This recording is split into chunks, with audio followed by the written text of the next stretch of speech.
video is sponsored by GenReviews.online. GenReviews.online is one of the review portal site. You can find the details in our video description. Please check the details and make use of them.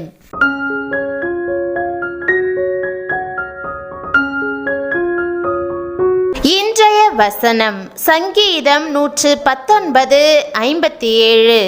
கர்த்தாவே, நீரே என் பங்கு, நான் உமது வசனங்களை கைக்கொள்ளுவேன். பிரியமானவர்களே, ஒரு ராஜா தன்னுடைய பிறந்த நாளை கொண்டாடின போது எல்லா போர் வீரர்களையும் அழைத்து, நீங்கள் என் அரண்மனைக்குள் சென்று உங்களுக்கு என்னென்ன தேவையோ அதையெல்லாம் எடுத்துக்கொள்ளலாம் என்று உத்தரவு கொடுத்தார். அவ்வளவுதான். ராஜாவை சூழ இருந்த அத்தனை போர் வீரர்களும் அத்தனை சேவகர்களும் அரண்மனையை நோக்கி பாய்ந்து சென்றார்கள். அங்கே இருந்த முத்துக்கள், வைரங்கள், வைடூரியங்கள், இன்னும் விலைமதிக்க முடியாத செல்வங்கள், பொன்னாபரணங்கள் எல்லாவற்றையும் எடுத்துக்கொண்டு தங்கள் வீடுகளுக்கு விரைந்தார்கள்.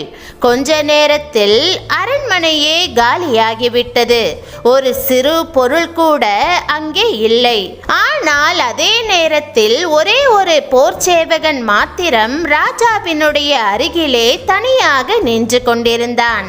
ராஜா அவனை பார்த்து, நீ போய் ஒன்றையும் எடுத்துக்கொள்ளவில்லையா என்று கேட்டார். அதற்கு அந்த போர்ச்சேவகன் தாழ்மையோடு கூட அந்த ராஜாவின் பாதத்தில் விழுந்து பணிந்து, ராஜாவே, எல்லாரும் உம்மை விட்டு ஓடினார்கள், ஆனால் உம்மை விட்டு பிரிய எனக்கு மனமில்லை.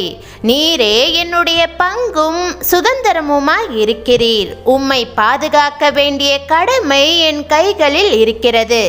இந்த உலகத்திலுள்ள பொன், பொருள், வெள்ளி எல்லாம் காலத்தினால் அழிந்துவிடக்கூடும். ஆனால் நான் என் ராஜாவின் மேல் வைத்திருக்கிற அன்போ என்றென்றும் அழியாதது. ராஜாவுக்கு செய்ய வேண்டிய கடமையை நான் செய்ய வேண்டும் அல்லவா என்று சொன்னபோது ராஜாவின் உள்ளம் அப்படியே உருகினது.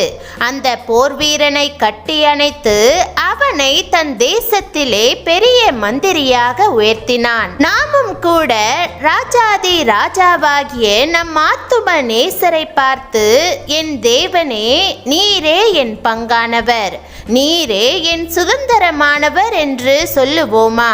தாவீது தன் முழு நேசத்தையும் கர்த்தர் பேரில் வைத்து, கர்த்தாவே, நீரே என் பங்கு, நான் உமது வசனங்களை கைக்கொள்ளுவேன் என்றார்.